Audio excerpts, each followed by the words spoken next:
Hello and welcome to this conversation with Bharat Arun, a dear friend of mine. But more importantly, this conversation is specifically focused on what India did in the 2021 tour of the UK.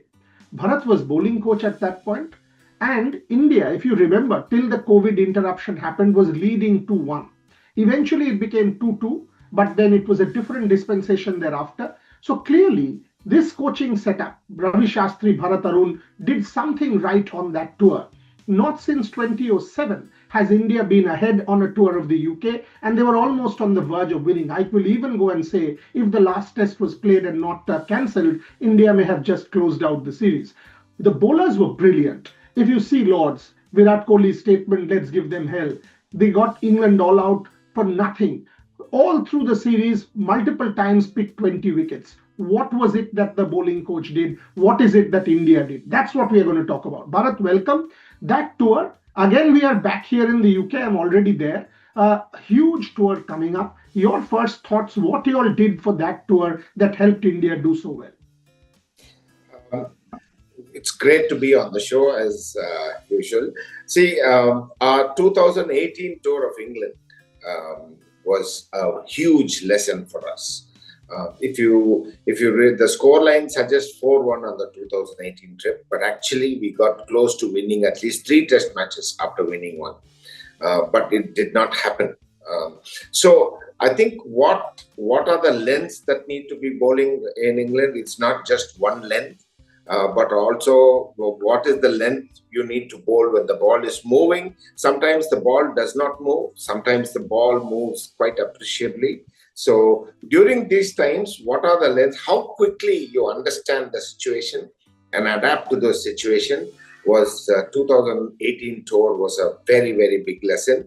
It was just about revisiting those experiences and bringing about what we need to do to the core. That was the reason for our success in 2021.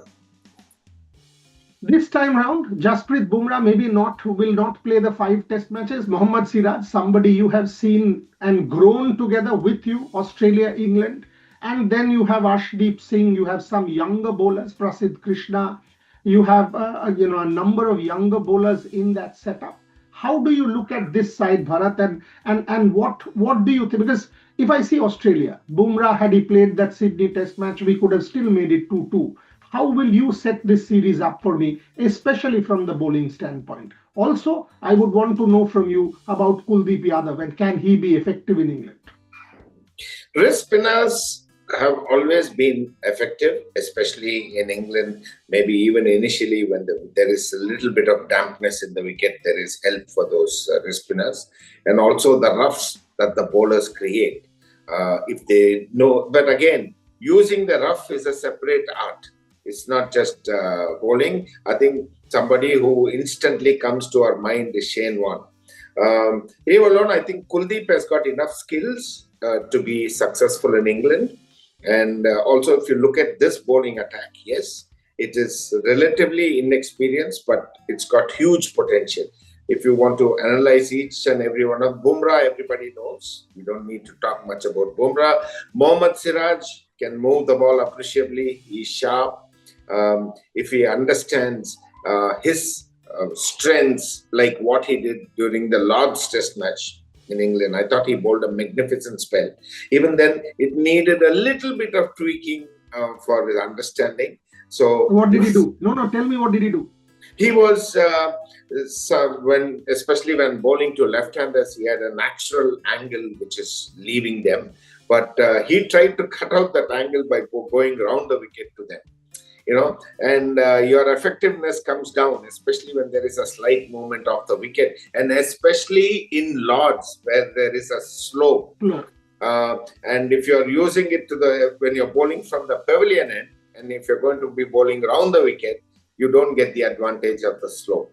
So just at tea time, I remember asking him to go over the wicket and bowl at the line should be the leg of the left-hander. So natural angle that leaves him, he will be leaving him at off stump. So he did that.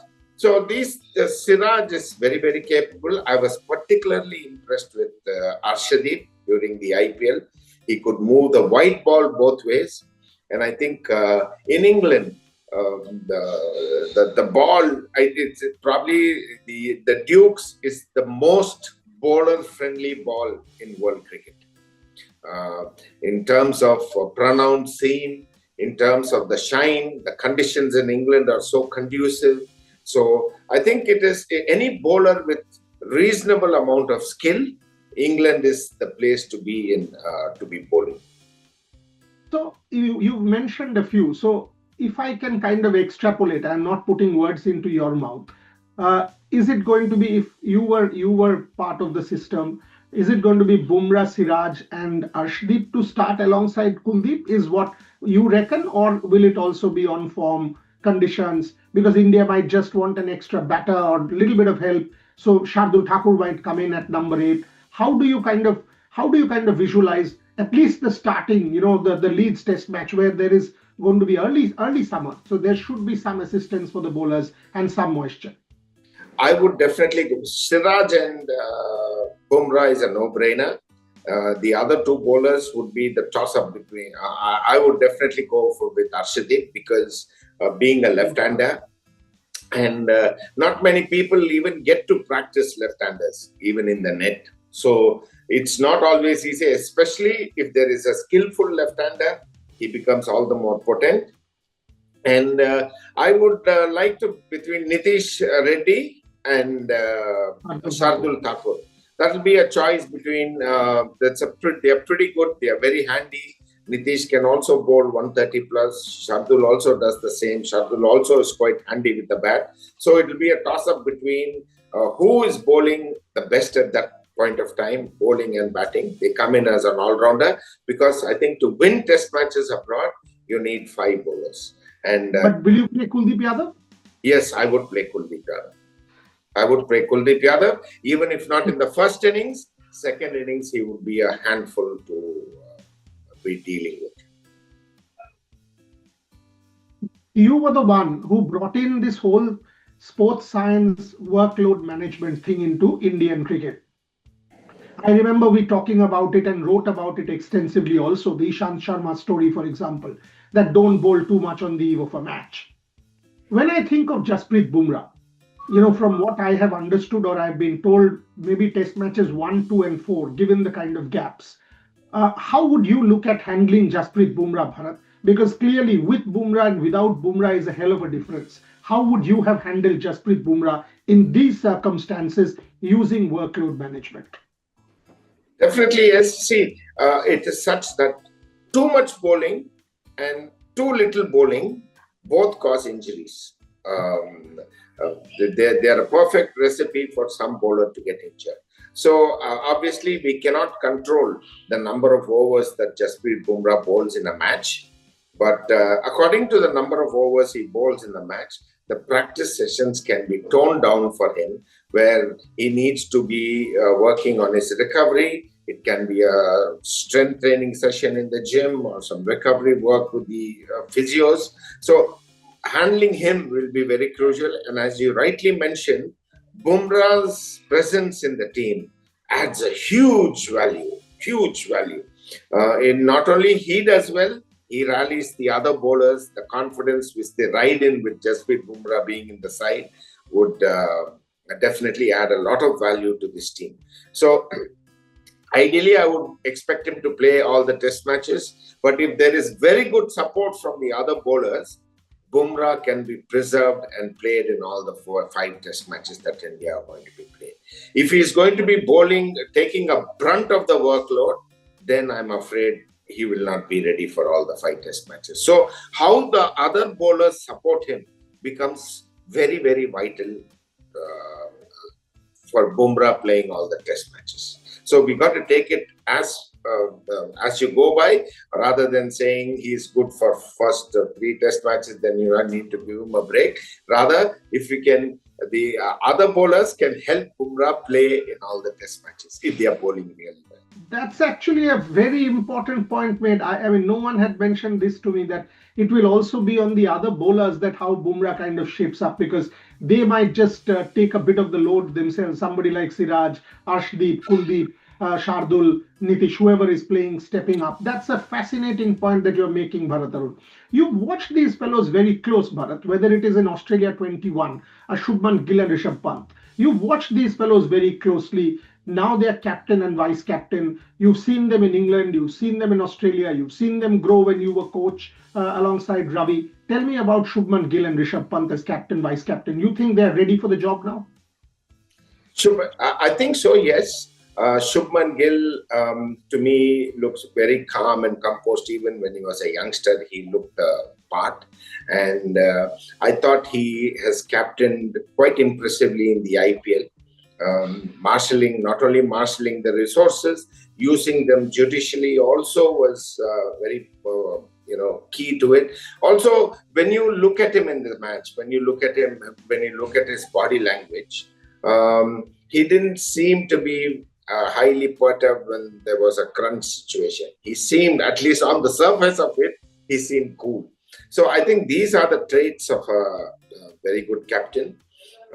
As far as Rishabh is concerned, his style is different, but also him staying behind the stumps, even when the situations where the bowlers were taken for runs, he seemed pretty cool to me.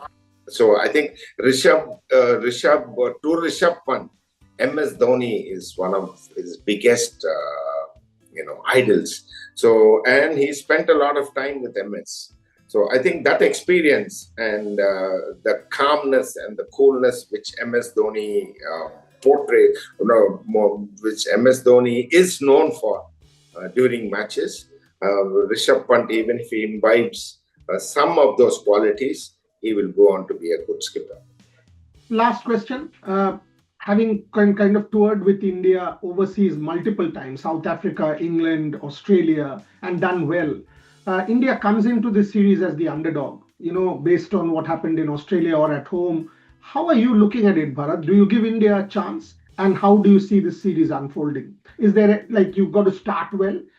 If you start well, it'll be okay. Or if it's relatively a poor start, it can go downhill. How does Bharat Arun see this series?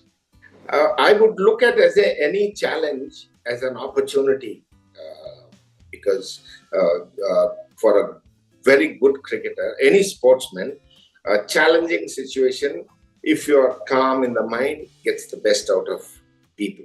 So this is an opportunity to test. Potential-wise, we have great potential.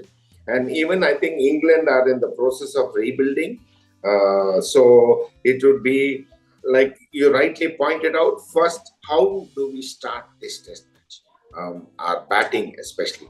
Bowling, I feel if with a little bit of shrewdness, these bowlers are much capable of doing well. The experience counts, but India's batting would be the key to us doing well in England. Will India miss Mohammad Shami? Well, Shami is somebody I would love to have in the side, but what really counts is how fit is Shami. If a fit Shami, blindly, it is a big asset. But it's not easy with the state that Shami is and the fitness levels that he is in today, whether he would be justifying his potential. I'll end there. Bharat Arun, I wish, your words come true and India does as well. As I said, you played a stellar role in 2021, England and Australia. So there is a lot to be gained from what you've just said. Thank you very much for your time. Appreciate you joining me. And over the series, I'll come back to you for more. Thank you very much for being Thank you. It's a pleasure. Always. Thanks. Bye.